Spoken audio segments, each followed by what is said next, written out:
And we are live. It's time to keep it real in real estate here in San Diego with Jay Lee in the house. What's up, brother? What's up, man? Great to see you, bro. We're shaking hands up in here. This is what we do. We sanitized each other earlier. We sanitized. We will continue to sanitize. Don't you worry about it. All right, rates, Rona, rates, real estate. Yeah. That's what we're going to go into. I think here's the biggest question. We want to keep it real because we want you to know. We want to talk about the things that you're thinking about. And in my experience, what people are thinking about right now is election. Is what, 10 days away? Something like that? It's coming real soon. We'll say that. I think 10 days away is the election, which is a presidential election, voting on all kinds of stuff, some crazy stuff on that ballot. And then also holidays right around the corner. Whew. So the market's been on fire since the Rona began. Man, it's been insane. But everyone's been looking for an excuse for it to stop, and I think a lot of people believe that this election, coupled with the holidays, that's going to be the wall that this real estate market can't climb over. What do you think about that? I don't think there is a wall. I don't think it exists. The biggest thing that I see right now is that with everything that's going on with the lack of inventory, right? That's the biggest problem we're having. There's so many buyers that have been trying to buy for months and months and months.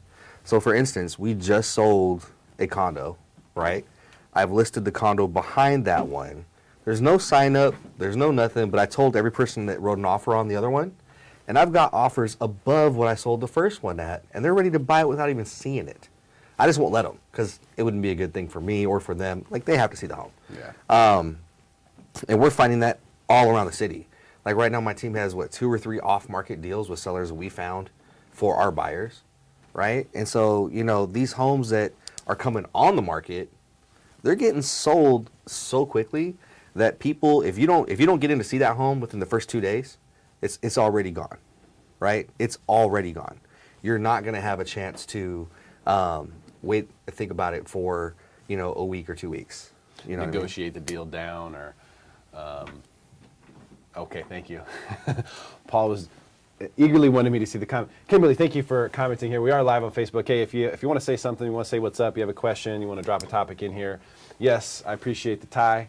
That tie is definitely, it's here. It's alive. It's my favorite one, and I wear it whenever I can. So what you're saying is the market's so hot, buyers are willing to do things that they might not normally be willing to do.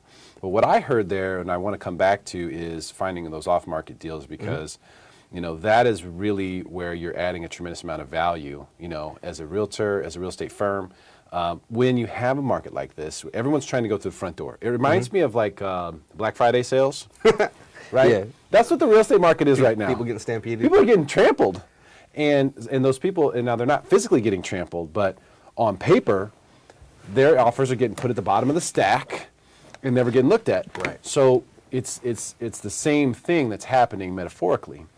So I look at it right now as like it's a Black Friday sale for real estate, and everybody wants it. Yeah. Regardless of what the price is. That's the difference. The price, it's not on sale yet.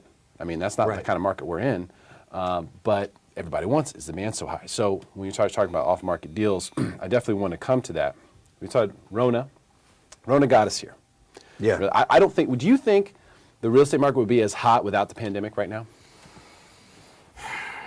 Not as hot, but I think it'd still be pretty hot. So if you look back to like November, December last year, how many listings we had come on the market was already lower than it was the year before, right? And we do that thing every other month, every so often, where we go through the stats that we pull up and show, hey, this is what we have for this year, this is what we have for last year, over the last 10 years, month by month of what our inventory is. This year, the past 12 months or so has been extremely low inventory. Sellers have just stopped selling.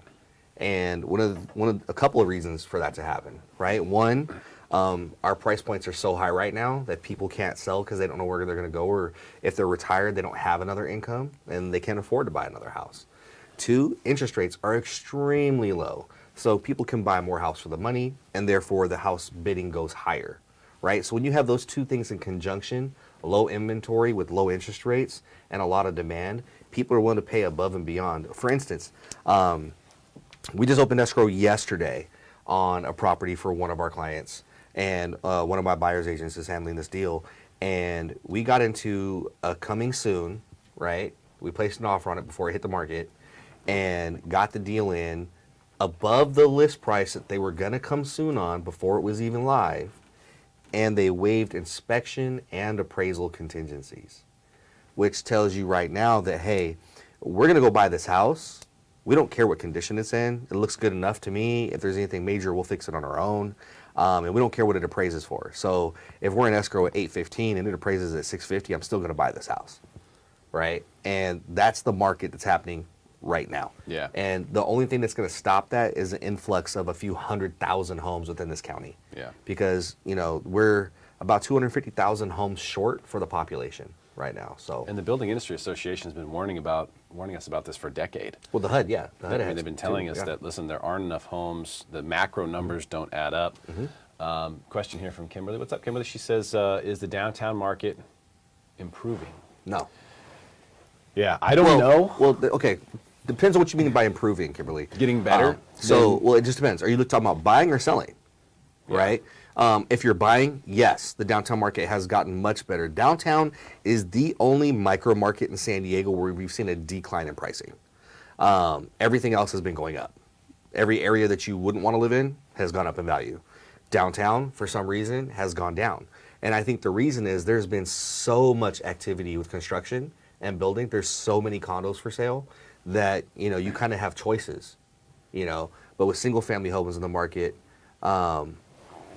selling, I mean, it's gone down, honestly. So you have to think about it like this, Kimberly. If you're gonna sell, if you plan on selling, do you want to sell it now while the price is as high as it's going to get, or do you want to wait till that bottom half of the slope? So right now, downtown has hit that crest and started just to come over the edge. Now, do you want to wait for it to come down further and hold it for another 10 years, or do you want to get your profits and move on to something else now?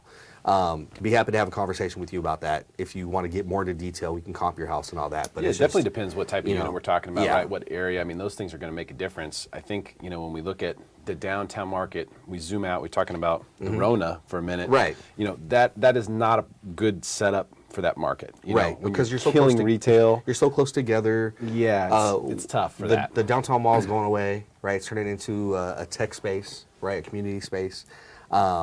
But it just really depends. Like if you're on the first floor of a condo building in East Village, or are you in a high rise with a view, right? It's really going to depend what you're looking at. Like I know a friend of mine just sold hers. She didn't have the bay view. She had a view of downtown from her condo. She was on the 34th floor of the Electra, you know, and she got a good price for hers. But the ones on the other side of her that had an ocean view are over $1 million. So it really depends on where you're at. Like I couldn't give you a price right now because you could be on the outer edge of downtown with no view on the first floor, or you could be in a high rise, you know, overlooking downtown or overlooking the ocean. So those are big factors that we could take into for you know, saying if it's better or worse. Yeah, I think Little Italy is the one spot down, if you want to call that downtown, where it's close, but it's really been on fire, you know. But you also have, you know, some other issues there when you're talking about the different type of properties and then the different type of options that people who want to live in downtown have. So, you know, the ballpark apartments that went up over there, the luxury apartments at Strata. A lot of people who want the lifestyle of downtown look at those places as a first stop. And it's hard to look at buying a condo in M2I or Fahrenheit, which is sort of very basic and simple, you know, built a decade ago, versus these newly constructed Strata and ballpark village lofts that are brand new, totally badass. They're way more expensive, and you can't buy them, but they're so much cooler and nicer. So there's a lot of competition, I would say, in downtown for people who want to live down there. And then, of course, the Rona, not a good setup for downtown. The Rona hurt downtown. Yeah, and it just really also depends on, you know, what the niche is for the buyer, right? Like if you're getting a first-time home buyer, they're not going to be spending high-end money. Right? If you have a penthouse downtown and it's sweet, like you'll get somebody to buy that at top dollar, right? But if you got a basic one bedroom or a studio, you're not going to make, you know, tons of money on it. You'll make money, especially if you bought it 10 years ago. but you're not going to cash in like the guys that own the penthouses are. Yeah. You know? Yeah, just a little bit different marketplace. And good question, though. Kimberly, thank you for jumping in. Yeah, And awesome. we are live, so jump in with your questions. If you have anything specific for Jay or myself, feel free to jump in there. And I think, you're right about the low interest rate, low inventory sort of being a perfect storm. A lot of people are just saying, well, that can't last forever. So at some point, that's got to stop. That's going to be the end of the real estate market. Everyone, if you look, people on YouTube are really trying to play off of this. Every day, there's a brand new real estate crashes coming video by somebody. And they come up with all these different things that they're talking about. I think San Diego, what's important is we're keeping it real here. We're a very independent market. Our market is very different from other markets. We've seen that in the past. We've seen that in recent history as well. But, even right now, in my home state of Missouri, houses are flying off the shelves. The market is moving super fast. Back there, a house would sit on the market for 6 months, and that'd be normal. Whew. Now they're selling within 30 days, and people are like, this is crazy. 30 days. Houses are selling in 30 minutes here. Yeah. So when we talk about, San Diego, we have to remember that we have to put a lens on it and go, all right, this is a different market than kind of what you're going to see in some of those national numbers and stuff like that. Right, and even when that did happen, so, let's talk about that crash for a little bit. Let's talk about the crash that's supposed to come. When we had that crash in 2008, prices dropped around 40%. From 2015, February of 2015 to now, we are up 42.4% from 15. So in 5 years, we've already gained 42.4%. Now with the new laws and regulations that have been put in place, you can't buy 12 FHA homes, right? You can't do stated income. You're not doing any of those. So is there going to be a correction? Probably. Is it going to be a 40% drop? No. And even if it did, we're still back to 2015 numbers, which were still super high. I can't explain to anyone that, you cannot have those kind of drops that we had before. You're not going to be able to go and, for instance, heavily populated military area, Chula Vista, right? Back then, those houses were in the 300,000s, right? They dropped to the 300,000s. Right now, those same houses are in the 800, 700,000 range, right? They're not going to drop back to 300,000. It's not going to happen. Yeah. Will they drop 50 grand? Maybe. But guess what happens? The interest rate's going to go from 2.2, 2.3 to 5%. So at that point, what happens? Your payment stays the same. The only difference is that you're paying more to interest instead of the property. So what's better, pay more on the property and less on interest, or pay more on interest and less on the property? I'd rather have my money going to my investment than to the bank just to make money off me. Yeah. And that's just me. Yeah. And if we go back to the 80s, what was the interest rate? 17%. 17%. That's unheard of now. You can't even buy a car at 17%. That's just stupid. That's a credit card. Hey, let me use my Visa and buy this house. You know what I mean? That's dumb. Don't do that. My black card. Yeah. But back then it was normal, right? Then it was the norm. It was. Right? But people now, especially young people, they've never seen that. Y'all have never seen that. The biggest difference. So ask your parents, ask your grandparents, when they bought a house, what was their interest rate? And back then, everyone got adjustable rates, too. Adjustable. They had the arms. Yeah. Everybody had adjustable rates. Fixed rates just kind of didn't exist. So, let me ask you this, because right now, when we were talking about, the Building Industry Association has been warning us forever, we don't have enough inventory. They're not building enough single-family detached homes. Most of the new construction right now is attached.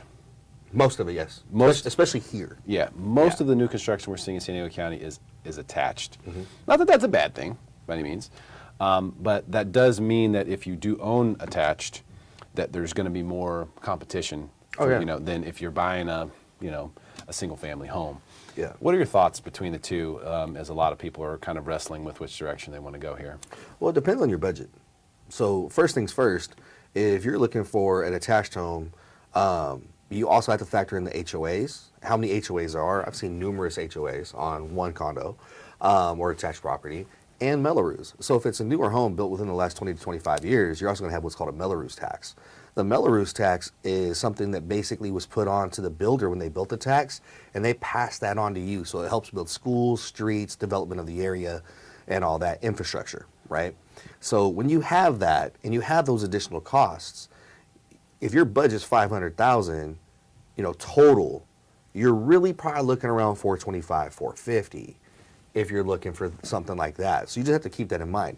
Now, if you're buying a single family home, you can get away with buying an older home with no HOA and no Melrose because it's been there for a while. So it just depends really on what you want, what your budget is, and like it really doesn't make a difference, Derrick. So for instance, if I sold you a $10 million home today, right, and I sold it to you for $100 a month, would you buy it?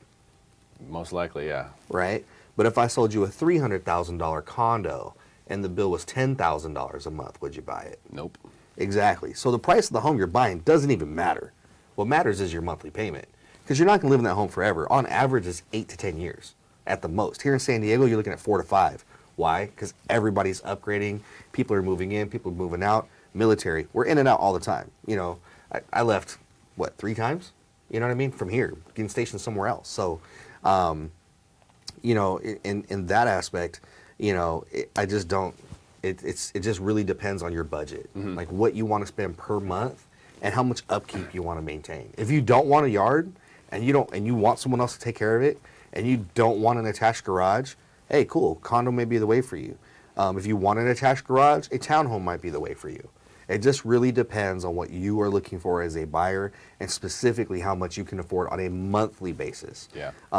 Don't get caught up in the overall price. You have to look at the monthly basis because your HOA and Melrose are going to affect your monthly budget. I'm going to say something kind of controversial. Go for it. So a lot of times, and I try to help people be responsible with the way that they're purchasing homes. Yeah. But, you know, a lot of times people are worried about buying too much home. Uh-huh. I got to tell you, I'm worried about you buying not enough home. Okay. Because I can't tell you how many times people will buy a place. I've never heard someone say, man, our house is so big, we don't know what to do with all this extra space. Usually what you hear is people saying, man, I wish we just had one more room. Yeah. We just had one more bedroom. If the yard was a little bigger. Or if we had a yard. If we had a yard. We really didn't know how much we were going to miss having a yard, or we didn't know we were going to get this dog. I see people, you know, in that situation way more often than the other. And so I'm not saying go buy the top of your budget necessarily, but I am going to say that, you know, keep that in mind. Your family will likely grow. You'll need more space for more stuff as time goes on. And so try to keep that in mind, you know, when you're making a purchase, because you know, it should be a long-term situation. You should be at least looking for 4 to 5 years. 10 years is a great time horizon. We know over 10 years, even if you bought at the absolute top before the crash, 10 years later you were up. So, you know, we know in the worst case scenario, if you're gonna have a 10-year outlook, you're okay. But, you know, if you get into a place and you get all moved in and you go, man, I just wish there was an extra room. That ain't happening. So adding on is a bitch. Adding on sucks, right? Like permits and construction and all that stuff that goes on in this city, very, very difficult to do. So I would suggest really keep that in mind and know that, you know, a little extra space, you'll be glad you got it. Oh, definitely, man. And here's the biggest thing. When I'm consulting with a buyer, right, I ask them, you know, the married, single, kids, right? I always ask, are you looking to get married? Are you looking to have kids at some point in the future? So do we want to plan for that, right? Because if you're buying now with today's great interest rates and you're saving all this money, why not buy what you will need rather than what you do need now, right? Because if the interest rates jump up 7% and now you have to upgrade, you may not be able to afford it. It's too risky. It totally could happen. Yeah, like you just need to get in where you can right now. Like I have a clients that I'm working with right now that are trying to get into a home around the 500 mark, right? And they're in escrow. So, you know, it's going to be good for them. Yeah. You know what I mean? But yeah, we gotta keep in mind where the plan is to be rather than just focusing on what is right now. Yeah. Because, you know, if you're not planning for the future, you've already failed. Yeah, and especially with real estate, because it's a long-term investment. So when we talk about that, you know, I think what ends up happening a lot of times with people is that they fall in love with the way that a house makes them feel or the way that it looks. So some of those functional elements don't come into play as often until you actually get moved in, and you start trying to actually function. Right. And then you go, I wish I had like more counter space. Exactly. I wish I had, you know, more cabinets, right? More storage. I wish I had a 2-car garage instead of 1, because I can't store anything in the garage because my car has to go in there, and the HOA won't let me park it in the driveway, right? Like all those things come into a factor. Yeah. we need a plan for that future. I think so, and that's why we're trying to keep it real for you all here today. So, the Rona has helped real estate in a crazy way. I mean, I agree. I think it would be still strong right now. Yeah. But for the big question, which I think is coming, with the election that's around the corner and the holidays that are coming up, is this going to present an opportunity for buyers? Is this going to, give buyers a little less competition, you think, the last couple months of the year? Honestly, I don't know. I don't have a crystal ball. I couldn't tell you. I can't tell the future. I'm not psychic. I'm not a medium. I don't have that ability to say, hey, this is going to happen. What I will say is, anytime during an election, things go nuts, right? It either goes really fast or it slows way down because people are scared, especially when there's a change in regimes, right? So if there is a change in the regime that's, the president switches, becomes somebody else, who's in there right now. If that changes, we don't know what's going to happen, right? Like, we don't know what taxes are going to be implemented. We don't know what's going to change. We have no clue. So people are going to be like, "Ooh, I'm scared to do something," until we have final word of what's really happening. On the other hand, during the holidays, some people want to wait, right? They don't want to deal with it in the holidays. They don't want to do showings. They don't want to have to move, right? It's their time to spend time with their families, loved ones, friends and family. And to go against that, the people that are selling during the holidays are dead serious. They need to move. So the people that are buying during the holidays are dead serious. They need to move. So if you're thinking about selling your home or buying a home during the holiday season, just know that you're not going to have a lot of looky-loos, but you're going to have dead serious buyers and sellers out there that are looking to make a move, right? They're not messing around. Which is good. It is good. So, a lot of times we get people who are like, "Oh, I love this house, I love that house, I love this house." Well, which one do you like? I like all of them. Pick one. I have another question to ask you. Yeah. This one is also opinion, but more ethics oriented. Okay. So, have a buyer who ethics. was writing an offer on this property in Point Loma, was listed $795. Okay. Really That's cheap for Point Loma. smoking deal. Yeah, smoking deal. And immediately upon writing an offer above list, the listing agent notified the buying agent that the seller would not accept any offers less than $875,000. It was listed at $795. So, in my mind, I understand wanting to price it aggressively, get a lot of interested parties, maybe bid it up. To me, that felt pretty snaky, though. I know there are rules against trying to market the home at a certain value below what it's worth. I don't know exactly what they are. I think it's 20% or something. Something. But also there's rules that you have to present every offer you receive, right? Unless explicitly written by the seller to not present these offers. So the listing agent calling and saying, "Hey, come up $100,000," basically, is a BS move to me. I would just say, "Hey, we're looking to get this much." So I tell you up front, like, "Hey, we put it at $795 to get attention, but the seller's looking for these numbers." And did he have offers or no already? Do you know? He said he did. He did? Okay. Well, if he did, you can write in the contract with proof of offer, with validation of offer. We will, use the escalation clause. We'll beat said offer by $1,000 up to a certain amount, right? But you have to show me proof of that offer. Like, you have to send me that offer. I got to be able to call that agent and be like, "Hey, you got an offer on this?" So you can request that. Yeah. The next question was going to be about escalation clause. Oh, okay. Well, I got you on that. In this market. Yeah. Yeah. I mean, and they work to an extent, but like me as a listing agent, if you send me an escalation clause, I'm just going to tell you to come back at the number you said you max out at. Like, if you said you're going to come up to 810, beat anybody over $1,000 with 810, I'm countering you at 810. Because now I know you're willing to go that high. Yeah. I'm not even going to do it. I'm not even going to do a seller multiple counter offer. I'm just going to throw it in there that I'm going to counter you back at purchase price will be 810. Take it or leave it. Now I know you can go that high. Yeah. Right? So that's the one thing about doing an escalation clause on the buy side is that you sort of show your hand. You're showing your hand, 100%. I don't like doing it. You can do it. You can do it. And it has worked successfully for the agents on my team. But personally, me as on the listing side, I love it when you send me an escalation clause. I'm going to take you for every penny. My seller's going to cash out. Go ahead. especially in a market like this. Yeah, in today's market, because if you won't, I'm gonna leverage your offer against somebody else, and they're gonna give me 811. Let me tell you about an offer. I'm sure Monty's told you about this. Yeah, I know. Some listing agents are coming pretty strong.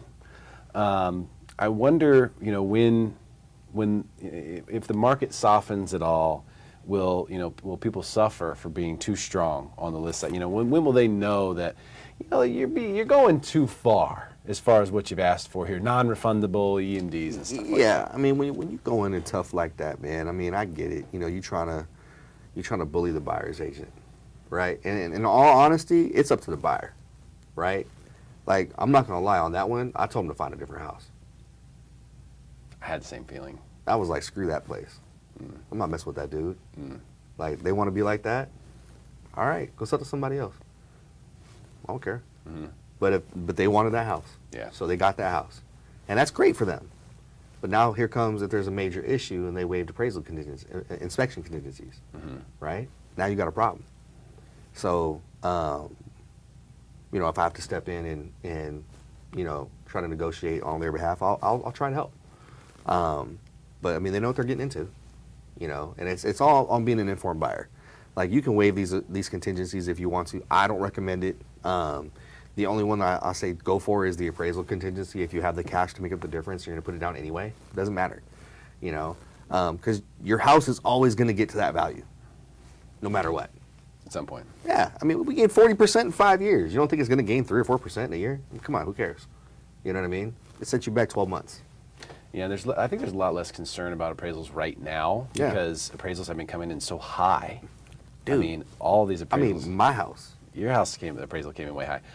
I've had a bunch of these appraisals come in really high. So real quick, for everybody out there, I'm just going to tell you what's going on. So I'm doing a refi on my house, right? And, I called Derrick and said, hey, man, let's start this process. Let's do this. He's like, hey, man, what do you think it'll come in at? And I was like, oh, probably around such and such. This dude texts me and goes, hey, man, which appraisal's in? I was like, cool, call me. He goes, what's the highest you think it came in at? and usually when somebody comes at you like that, you're thinking, oh, man, it's just bad. What happened? Was I wrong? Damn. Okay, well, we got to do what we got to do, right, to get to where we want to be. And so he calls me. He's like, well, what do you think it is? And I gave him a number. And he laughs. He goes, not even close. And I go, what do you mean, not even close? And he was like, bam, he shot me the number, and I was floored. I was like, are you shit? It was like 100,000 higher. Yeah, it was like $100,000 higher.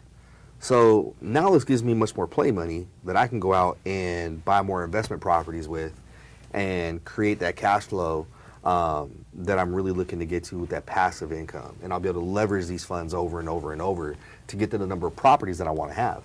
And, at that point, when I get to the number I want, I can stop and live a very comfortable life and not have to worry about doing anything. Yeah. And it's the same thing I teach to all the sailors and Marines and airmen and soldiers out there. Yeah. And we're going to dive into that. We'll dive into it in a different video. But, I mean, that's, like, if you're looking to refi right now, if you're not even looking to sell, the fucking call this dude, man. I'm serious. I'm serious. Look, I'm getting a rate that I probably should never have gotten in my life. What people were getting their loan for, I'm getting out on a VA cash out loan. Like, people are refining to get this rate. And I'm refining and pulling all the money out. And he still got me in those, in those numbers everybody else is getting. So, I mean, I'm ecstatic. I mean, my payment is not even really changing on my house, but I'm going to have a ton of money to play with. Yeah. So, which is an awesome opportunity right now. Dude, I mean, for people who are, so if you're a homeowner, invest. Do it. This is the thing. I think a lot of homeowners are idle. They go, yeah, I already have my house. Yeah. The market's doing great. Oh, that's great. Take $100,000 out, and then take that money and make your house payment from your passive income. Or build an ADU. Add value to your property. Do that too. You've got options right now. $1,500 a month to rent for ADU in most neighborhoods. For forever. So I mean, so like that's the thing. Like, you're talking about a one-time expense for an ADU that's going to pay you forever. You know, like, that's a good investment. Anything that works like that. So I've got a lot of people looking at that right now. If you are VA eligible, you have a huge advantage. Yeah. Because Huge. the cash out scenarios are dramatically better for you. They really, really are. So you can take advantage of this increase in values in much more ways, more efficient ways than you can if you're a conventional or an FHA, loan program. But that said, there's still a lot of people who put 20% down when they bought their house. Their house has gone up a lot in the last 4 or 5 years. Yep. And they don't even realize what kind of situation they might be sitting on. Now, cash out's not for everybody. You may not have any debts to consolidate. You may be super, nice and tidy, and you just want to pay the house off as quickly as you can. Totally get that. Totally get that. So maybe it's not for you. But for people who don't know, who are unaware of those possibilities, what people are doing right now, taking cash out, keeping the payment the same, going and buying other properties that are going to cash flow money, that's pretty cool. I mean, that is leveraging real estate. That is leveraging OPM. That is the way that you can really leverage yourself up quick. I mean, you can use the Burr method. You can do whatever you want. You can even do flips. You want to be a flipper? You can do it with that money. You don't even need to go get like a loan for the other money. Like that is the funding that you need to get started. So, I mean, I hear from people all the time, oh, I want to flip houses. I want to flip houses. Hey, bro, I want to flip houses. How do I start? Well, do you got 20% down plus some points and some interest? No. And cash. Right. Do you own a house? Yeah. Okay. Well, how much do you owe? There's your money. Like, you want to go do it? Here you go. You know what I mean? Or flip, buy your first house to flip. Yeah. You live in it for a couple years, do stuff a little bit at a time. And that's how a lot of people got started in flipping, was they bought a house to live in, they flipped it. I know a couple that they just moved to Texas. That's what happened to me. Yeah. Yeah. The military said, hey, you're leaving. Huh? And the military flipped your house. Yeah. They said, I bought my house, me and my wife move in, and, about a year later, hey, you're leaving. What? I just bought this house. What do you mean I'm leaving? How long am we gone for? 3 years? So what we do? Rent it out for a little bit and then flipped it. And I made money. It's crazy, man. Like, if you don't understand real estate, give us a call. Like, either one of us can explain the basics to you. This industry right now is ridiculous. There's so many nuances. And having an experienced agent and team working for you, not just myself, but I mean my entire team, my lender, my escrow, the people that I work with daily, they make all this happen. It's not just me. You got to remember there's people behind the scenes doing all this. And, with the power of a team doing all the work rather than just one person, you have so much more leverage, right? Like so much more done. As a buyer saying, hey, I need a house in this area, you got 7 to 10 people calling homeowners looking for a house off market. Let's talk about that, because that was the last thing I had that I really wanted to get to was, we talked about multiple off-market opportunities. One of them, I believe, is funding today. I'm pretty sure. No, it funded yesterday. Funded yesterday, actually, yeah. Funded yesterday. Funded yesterday. And the agent's actually back there. He's back here. You want to throw a mic on her and have her come up here? No? All right. He was just messing with you. But, I mean, that was off-market deal. Yeah, it was an off-market deal. In this particular market, that's like, I mean, that is butter. How do you make something like that We've happen? got a couple of them right now. I know. And it's the doing, our buyers agents doing the due diligence to find their buyers a home. It's not just, hey, put you on an MLS search and, when you get an email, call me about that property. It's like, all right, here are your wants and needs. These are the things you're looking for. Let me call the neighborhoods you want to be in, and let me find you a seller, right? And those ones are the easiest ones for the buyer because there's no competition, right? They don't have a bidding war. So you're actually getting the deal at a better price than you would if you bought one on the market. And there's no, you're not paying any fees. You're not paying any commissions. You're a buyer. You're not paying anything, right? And then on top of that, like, there's no stress of, well, if we don't get the house, someone else is going to swoop in and take it, right? Like, we found this house for you. You don't have to worry about, like, if you don't meet your deadline, the inspection, this and that. Like, you don't have to be super, super tight on your contingencies. We can do a 30-day close, a 45-day close. It depends on what the seller wants. Yeah. We're not dealing with another agent either. You're talking to us directly, and we work directly with the seller for you on your behalf. We're not working for the seller. We're working for you. We make the seller sign an agreement that says that we don't work for him, right? We're working for them, not you. You choose not to have an agent, that's fine. You're more than welcome to get an agent and pay him if you like to. Usually they don't want to because they want to save as much money as they can. Right. Right? But at the same time, they're missing out on cashing in on the profits of having multiple offers. which is great for our buyers. So not every seller wants that, right? Right. Like not every seller wants to have, you know, people tons of coming people through roll the through their home. house. Yes. And when the market is good and they're getting a number that they never thought they would get anyway, then they're cool. So Yeah. as long as everybody's happy, then it works and it's good. What's great about this is that it reminds me of, we used the analogy earlier of you know, Black Friday sales, and Thanksgiving, right? And this is stuff that's coming up a month from now or so. And I remember working at Sears back in the day when I was in college. Was that when they made corn dogs inside of Sears? No, Okay. we never had any corn dogs. When I was little, man, they had a corn dog machine. And my parents would take me to Sears, and I'll get fresh corn dogs. No corn dogs in there. was But wild. what would happen is on those days, I worked security. I would let my He was friends a in. security agent. Yeah. Loss plain clothes- prevention? Yeah, loss Loss prevention. prevention. Yep. We call it asset protection. Got it. So, you know, I would let my friends in the side door before we would open up. Okay. Now, the registers don't open until the store opens. But you'd load up the carts. I would let my friends in on the side. And that's what getting an off-market deal in this real estate market Yeah. is. It's not coming through the front door. There's a million people trampling each other.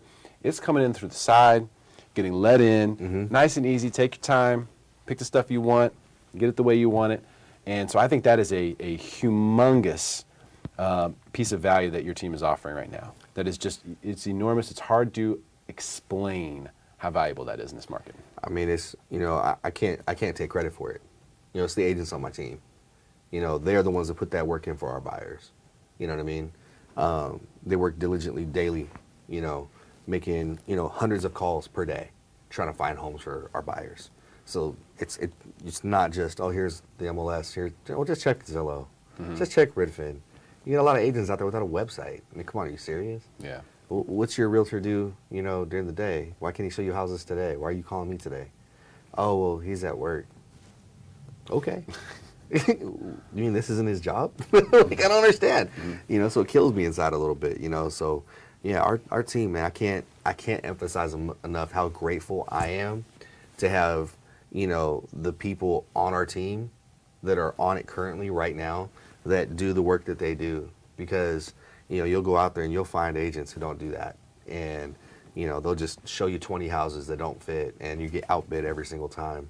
You know, sometimes we can't find an off market. Sometimes it doesn't happen, right? But we try. We will try. But if something comes on the market that you see you love it, we'll go get it. Yeah, you got to go for the gold. Yeah, Go whatever for a grand whatever's slam. there. Whatever is there, we'll get it. You know, if it's on the market, off the market, it doesn't matter. We'll go get it.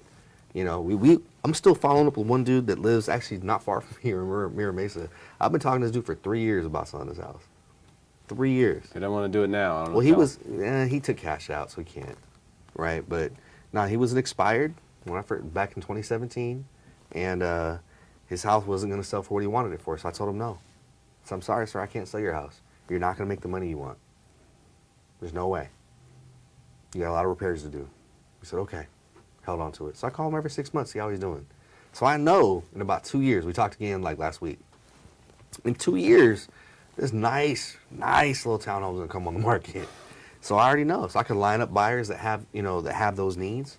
You know, so that's what we do with a lot of our off markets as well. Like people we know that want to sell at some point in the future, we'll find a buyer that matches their need, right, and their timeline.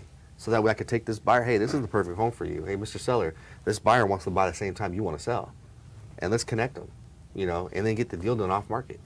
And then that way, there's no drama, there's no issues. It's just a smooth transition.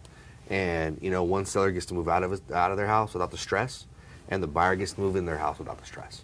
Beautiful thing. It is. It's wonderful. Jay Lee, the Lee Home Team, good to see you, brother. Thanks, brother. Appreciate you. Hey, share this video with your friends if they want to know what's up with rates, Rona, and real estate.